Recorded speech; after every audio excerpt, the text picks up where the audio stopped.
Salut, c'est Camille Octopus. Ça fait un bail que j'ai pas fait de vidéo, je crois que ça doit faire 2 mois. Déjà par manque, d'envie et puis, par manque, pas forcément de choses à dire, mais, c'était pas le bon moment, j'étais pas dans le bon mood. Je suis partie en vacances, il y a eu les fêtes de fin d'année, je suis tombée malade, bref, voilà.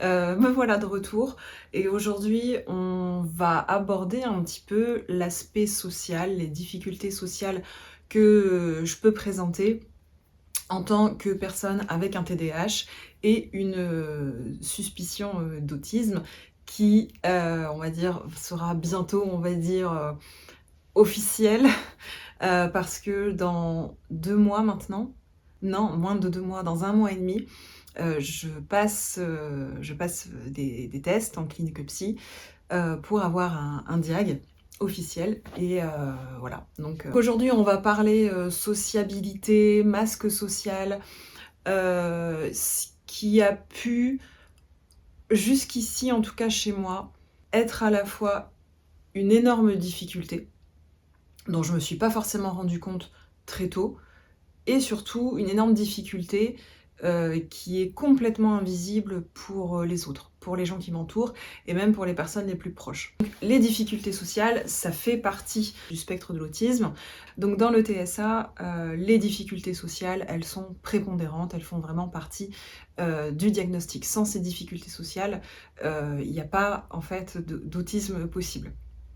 Hem Chez moi, c'est quelque chose qui peut paraître complètement invisible parce que déjà, mes difficultés sont un peu contrebalancées avec mon TDAH, qui me permet en fait de, comment dire? D'être quelqu'un d'assez volubile, à avoir cet aspect beaucoup plus impulsif, et comment dire? Qui, on va dire, m'empêche un petit peu d'être timide. Je suis pas du tout quelqu'un de timide. Par exemple, j'ai pas du tout, de problème à parler en public. Alors j'ai toujours un peu le trac, on va dire un petit peu, comme tout le monde. Mais il y en a qui vraiment pour qui parler en public, être, on va dire en représentation devant des gens, c'est quelque chose qui va être extrêmement angoissant. Pour moi, c'est pas le cas. Au contraire, on va dire au plus j'ai une audience qui est large, au moins je stresse.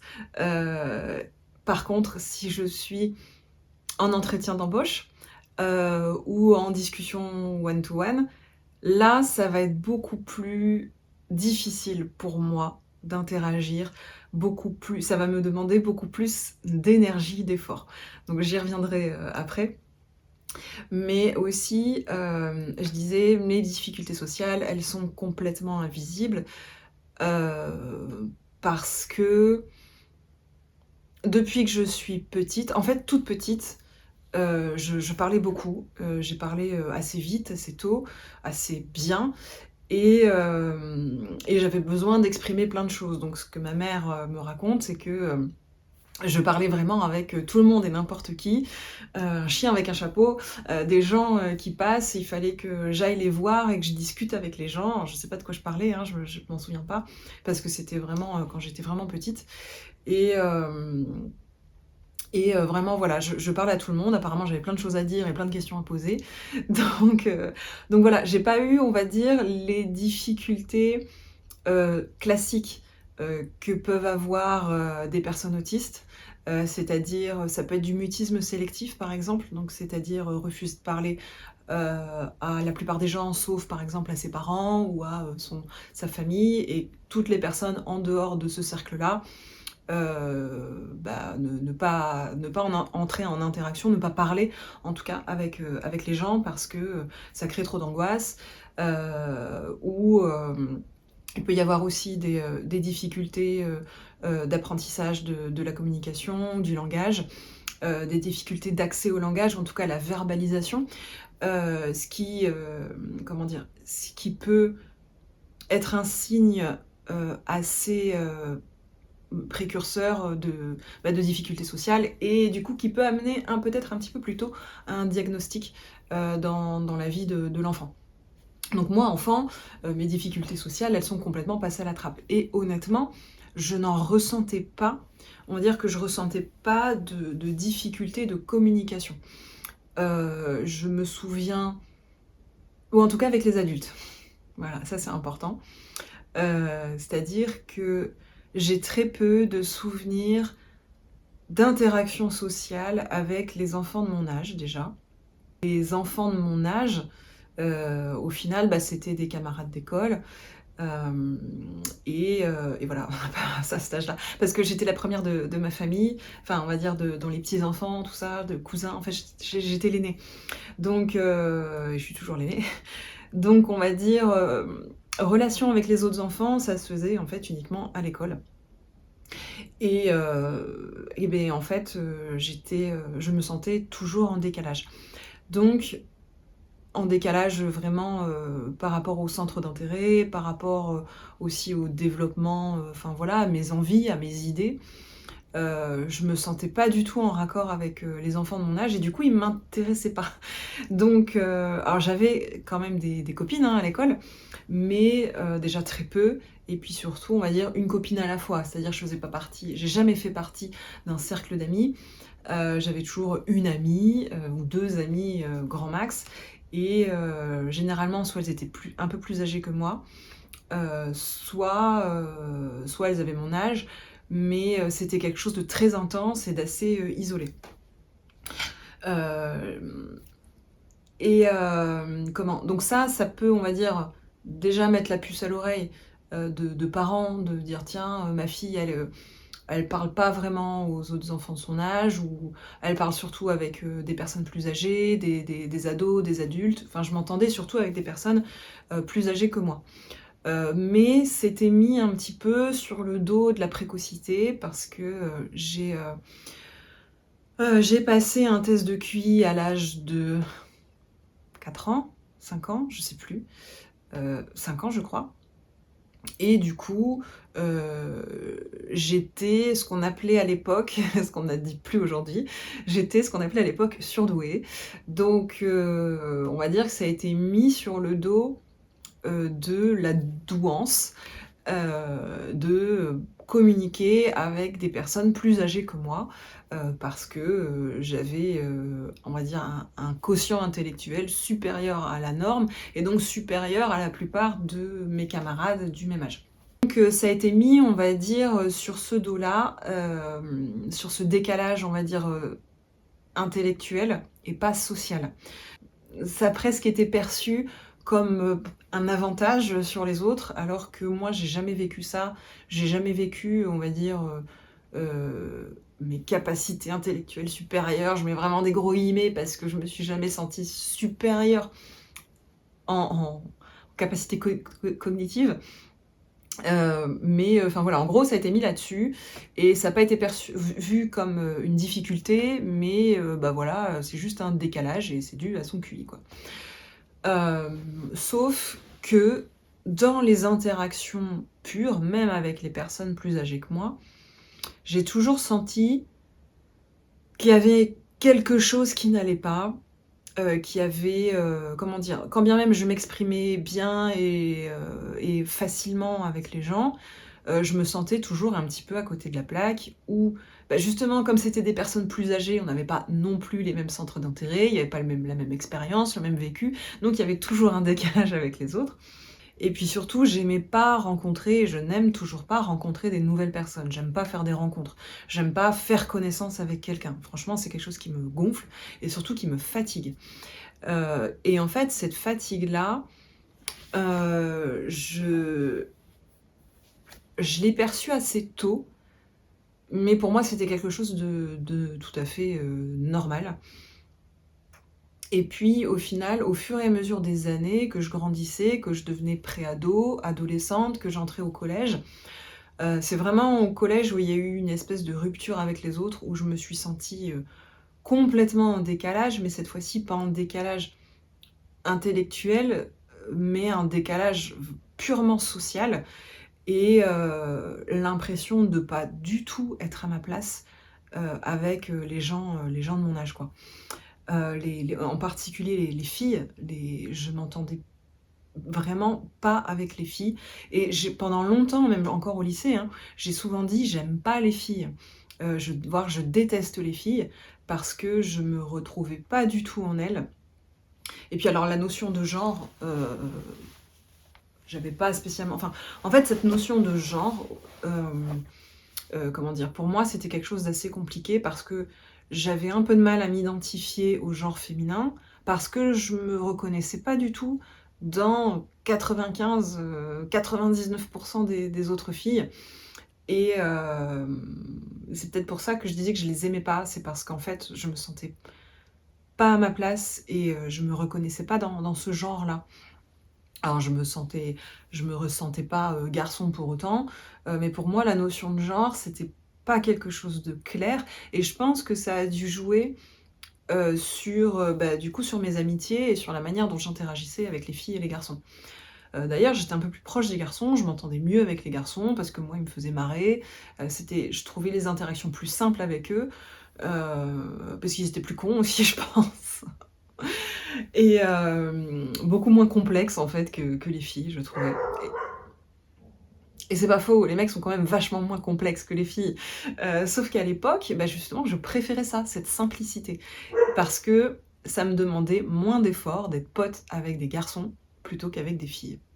Avec les filles, il fallait systématiquement que tout ce que je fasse soit beaucoup plus réfléchi, mesuré, pondéré qu'avec les garçons. Alors j'étais pas considérée non plus comme un garçon manqué, parce que, enfin en gros, j'étais, je pense, ni considérée comme un garçon manqué, ni comme une fille particulièrement, parce que j'ai jamais fait partie de groupe de filles et les autres filles, pour la plupart, à part certaines, heu, qui étaient comme moi, on va dire en décalage. C'est-à-dire que mes amies, enfin mes copines on va dire, quand j'étais au collège, c'était des filles un peu à l'écart elles aussi. Alors mes amies, mes copines, c'était la grosse, voilà, du collège. Moi j'étais la deuxième grosse, voilà, donc elle était plus grosse que moi, donc voilà, c'était ma pote. J'étais copine avec, l'intello, mais genre le level, enfin voilà, vraiment la grosse intello, la tête de la classe, qui était pas non plus copine avec grand monde, parce que justement c'était une très bonne élève et puis, tout le temps dans ses bouquins, vraiment le cliché de l'intello, le nez fourré dans ses bouquins et qui passait son temps à réviser ses cours et faire ses devoirs. Donc elle, j'étais copine avec elle, on s'entendait bien, parce que j'étais aussi, très bonne élève au collège. Et j'aimais travailler et puis, voilà, les autres copines, c'était, si, j'ai eu quelques copines qui étaient un peu, quand je disais tout à l'heure, hein, je mets des guillemets sur la grosse, hein, bah, voilà, c'était, son étiquette, moi j'avais mon étiquette aussi. J'étais copine avec la pouilleuse aussi de la classe, j'étais copine avec, une fille qui était un peu, pas marginale, hein, mais, voilà, un peu cassos quoi.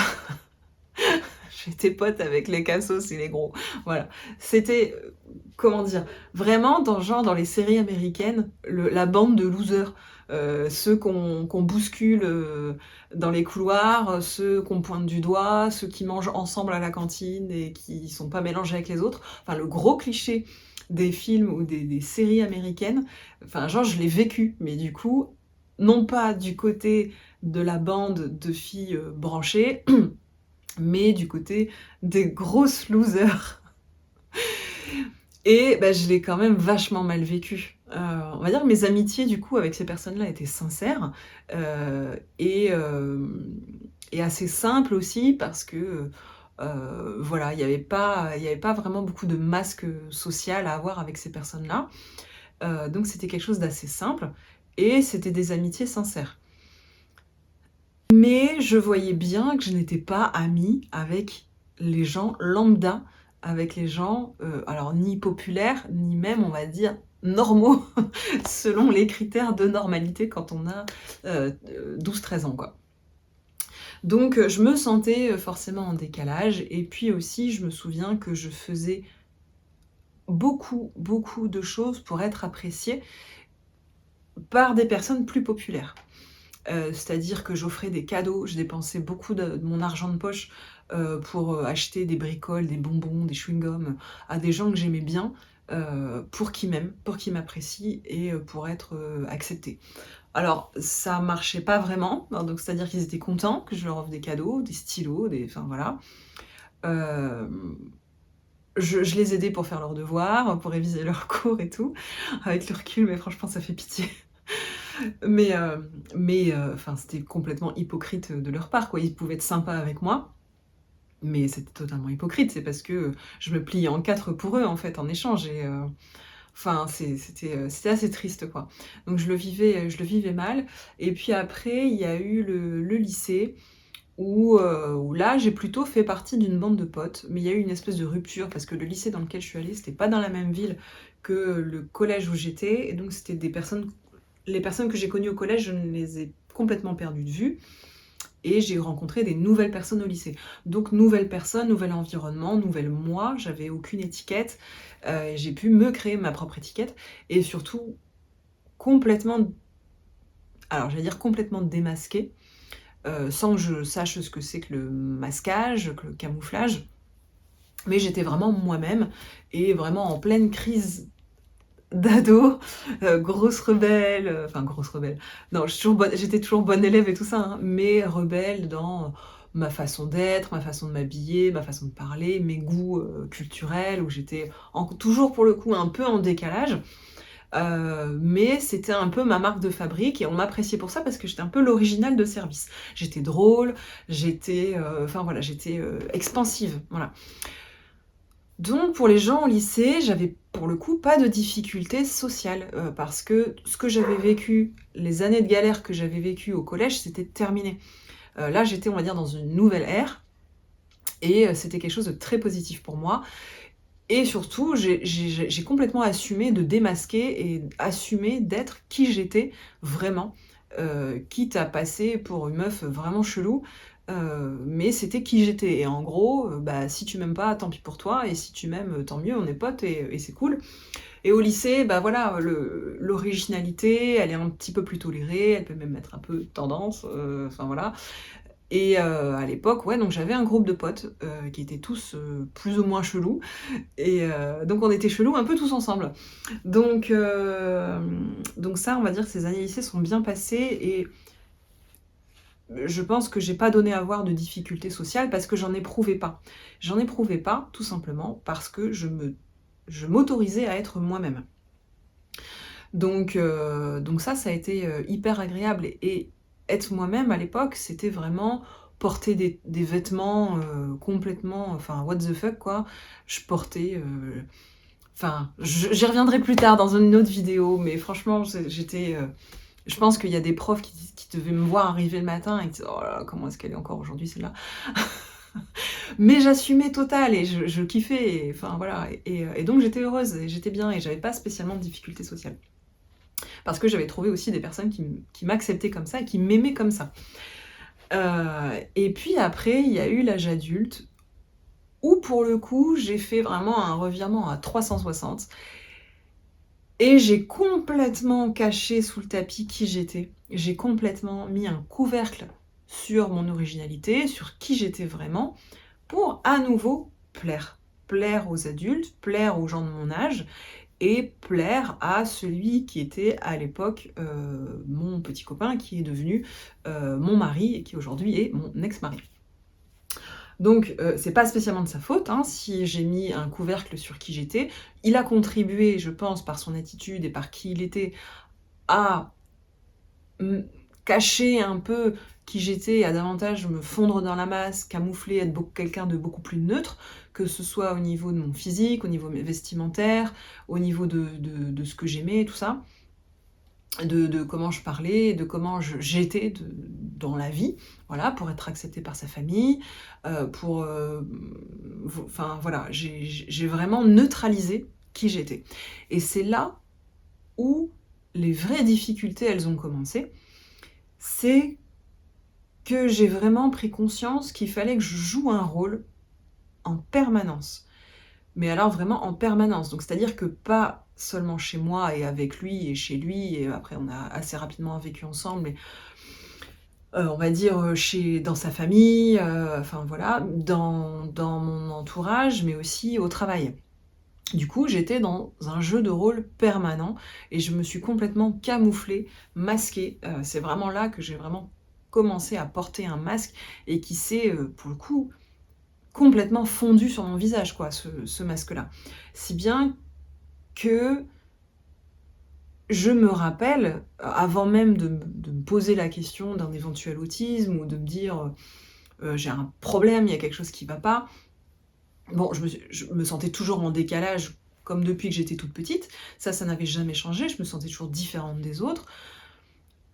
Autant au lycée, je l'avais bien alors, à l'école, enfin primaire, j'avais pas très bien vécu, au collège, j'avais très mal vécu, lycée, j'avais bien vécu ça et là, passage à l'âge adulte, j de nouveau, je vis mal, ce décalage avec les autres parce que pour le coup, cette fois-ci, ça m'obligeait à devoir devenir différente. Autant enfin devenir différente, à me fondre dans la masse pour, être, non pas populaire, mais au moins acceptée par les autres, tolérée par les autres, être aimée quoi.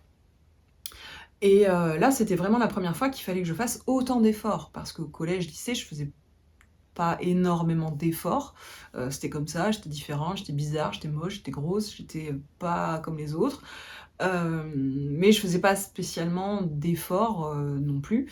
Mais à l'âge adulte, j'ai fait beaucoup d'efforts pour casser ça et que ça ne se voit pas, que ça se voit le moins possible. Et c'est vraiment là que les difficultés, elles ont commencé. C'est là où tout est devenu très fatigant, où les interactions sociales sont devenues vraiment, fatigantes, angoissantes, où j'ai commencé à vraiment, devoir, répéter les scénarios, c'est-à-dire avant d'entrer en interaction avec quelqu'un ou quand je sais que je vais voir quelqu'un, bah, je répète mentalement, ce que je vais dire à la personne, les sujets de conversation et ça a toujours lieu aujourd'hui, hein. Je tends à m'en débarrasser au fur et à mesure, mais ça, c'est quelque chose qui reste aujourd'hui. C'est-à-dire que, bah, je me prépare mentalement, tout simplement, à la moindre interaction sociale. Je ne serait-ce que si je sais que je dois arrêter quelqu'un pour lui demander bon, c'est plus vraiment le genre de truc qu'on fait aujourd'hui avec le GPS, mais demander mon chemin à quelqu'un ou demander quelque chose à quelqu'un, avant enfin, c'est jamais spontané, je vais toujours répéter la phrase avant dans ma tête.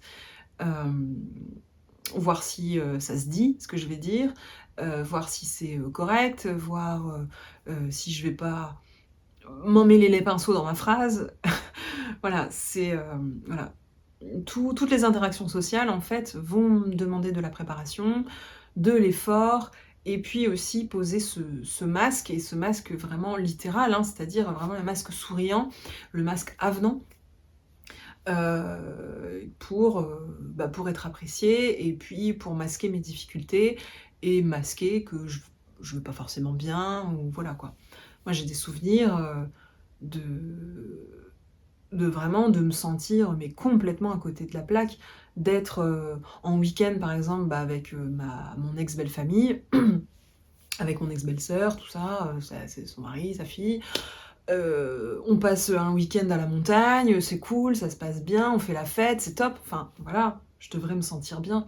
Et ben non, en plein milieu du week-end, je je fais un shutdown. Alors à l'époque, je sais pas du tout ce que c'est qu'un shutdown et je comprends pas pourquoi je dois me mettre à l'écart, pourquoi je ressens le besoin vraiment viscéral de me mettre à l'écart, de m'enfermer dans la chambre par exemple ou dans une autre pièce toute seule et je me mets à pleurer et je me sens pas bien et je me dis: «Mais qu'est-ce que je fais là?» et c'est difficile, et ça je comprenais pas vraiment parce que je me dis: «Mais les autres ils profitent, ils s'amusent, il y a personne qui ressent le besoin de se mettre à l'écart». Et je me disais: «Mais putain, mais tu es chiante en fait, tu pas drôle, tu sais pas profiter du moment, tout se passe bien, pourquoi?» voilà. Alors à la fois tout se passe bien et en même temps je me disais: «Je me sens pas à ma place quoi». Enfin, ces gens, je les aime bien, mais en fait, je sais pas, il y a quelque chose c c'est pas que ça matchait pas, c'est que je me sentais pas à l'aise en fait, je me sentais pas moi. Je m'autorisais pas à être moi-même. Donc ils me connaissaient pas vraiment en fait les gens, ils pensaient me connaître et moi je pensais enfin aussi les connaître et leur montrer qui j'étais, mais en fait pas du tout. Et ça me faisait faire des shutdowns, régulièrement dès qu'il y avait des réunions de famille, dès qu'il y enfin de belles familles, dès que, dès que je me dès que j'étais enfermée avec des gens, pendant une certaine durée, bah, ça crachait quoi. C'est pas possible en fait, je supportais pas ça. C'était vraiment, intolérable parce que waouh, ça me coûtait tellement en énergie, fallait que je fasse semblant quoi. Alors semblant de quoi? Semblant de pas être moi-même, enfin et c'est là que ça a commencé, j'ai commencé à me déprécier, à me dire: «Vraiment j'ai un souci», je m'étais dit: «Je suis peut-être bipolaire», je me faisais des films en fait et je me disais: «Mais il y a personne ne m'aime». Alors j'avais des amis, hein, mais c'était, enfin voilà, j'étais vraiment dans une espèce de spirale où je me dépréciais et où j'ai commencé à fuir un peu les interactions sociales, ou en tout cas à les redouter, pas à les fuir, mais à les redouter. Et voilà donc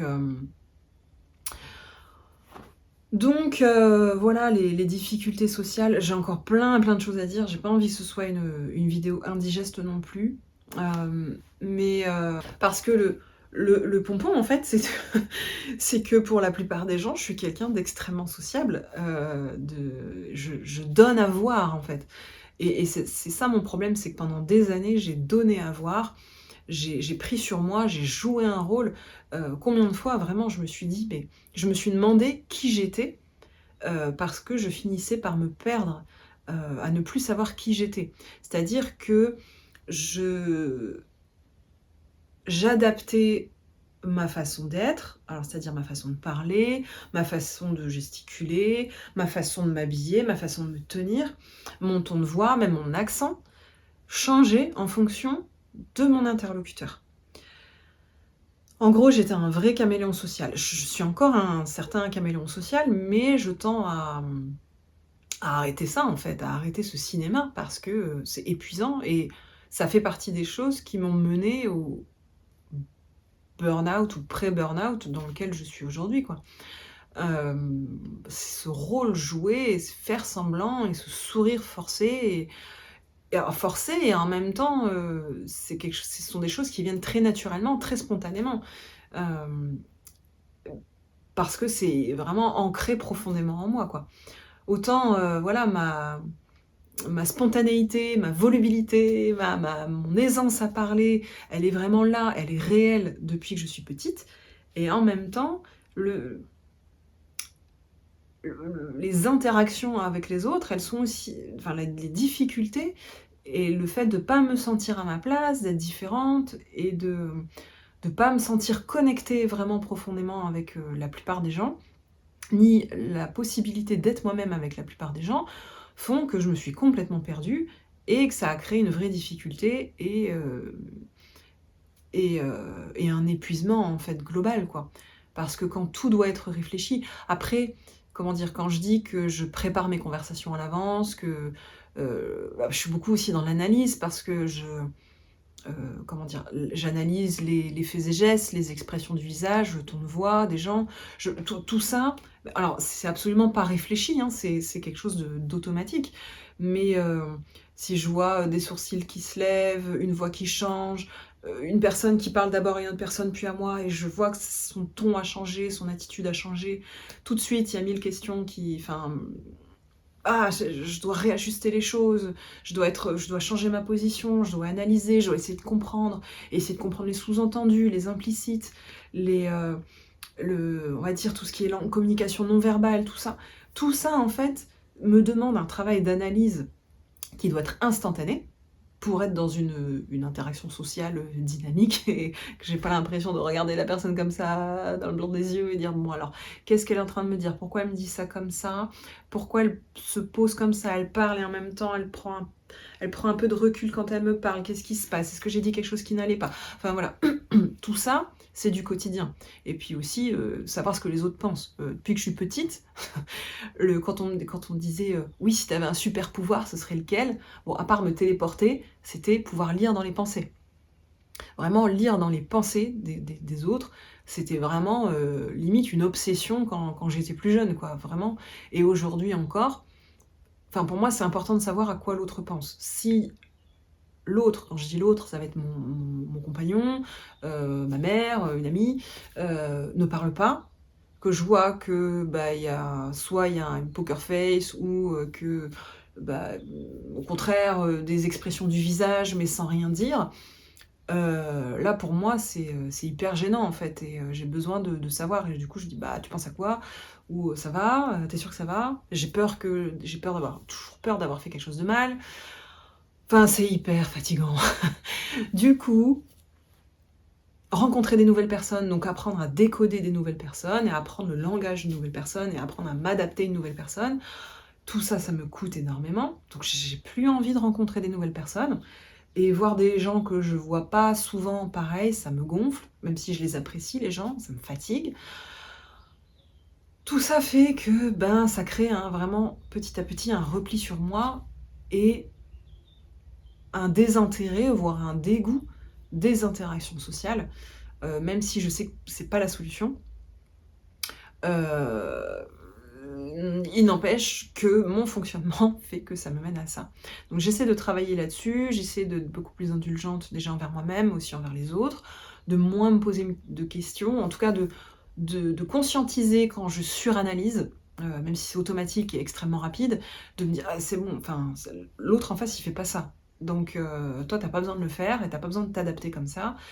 Et puis de me dire: «Bah, en fait, je suis comme je suis», c'est-à-dire que je me réapprivoise, j'essaie d'apprendre à être qui j'étais au lycée. C'est-à-dire la personne que j'étais quand j'étais enfant ou que j'étais au lycée, c'est moi et c'est, sans masque social et on va dire sans influence ou avec moins d'influence, que ce que j'ai, acquis aujourd'hui. J'essaie de retrouver cette Camille-là, cette personne-là que j'étais, parce que je sais que c'est cette personne-là que je suis, profondément, sincèrement, moi de manière, purement intrinsèque et du coup, prendre le parti de me dire: «Bah, si on m'aime pas comme ça et ben, tant pis pour vous, c'est pas mon problème, quoi». Moi, j'en ai ma claque, en fait, de m'adapter aux autres et de compenser et d'analyser et de m'adapter. Voilà. Voilà ce que ça peut être, en fait, des difficultés sociales et pas juste, j'ai peur de parler en public ou je suis timide. Je suis pas du tout timide.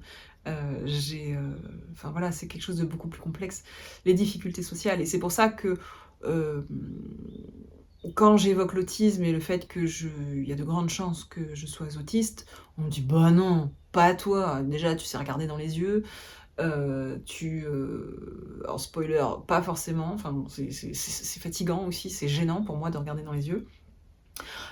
Tu sais regarder dans les mais je le fais quand même, parce que sinon c'est pas poli. Tu sais regarder dans les yeux, tu parles très bien, tu as des amis, spoiler, pas tant que ça. Enfin voilà, mais en fait, ça c'est juste, une façade. Tout ça, c'est une façade, mais les difficultés, comme je viens de vous les expliquer, sont des choses beaucoup plus complexes et beaucoup plus, complètement invisibles, en fait. Donc voilà, je vais m'arrêter là parce que ça fait déjà beaucoup de choses. Je continuerai sur le sujet, je pense et notamment comment ça se passait pour moi, dans ma scolarité et quand j'étais enfant parce que je pense que ça peut être intéressant. Voilà. Bref, je vous dis à bientôt. Je vais essayer de passer moins de temps entre deux vidéos pour enregistrer et je vous dis, à bientôt et abonnez-vous, commentez, likez, tout blablabla. Voilà. Ciao.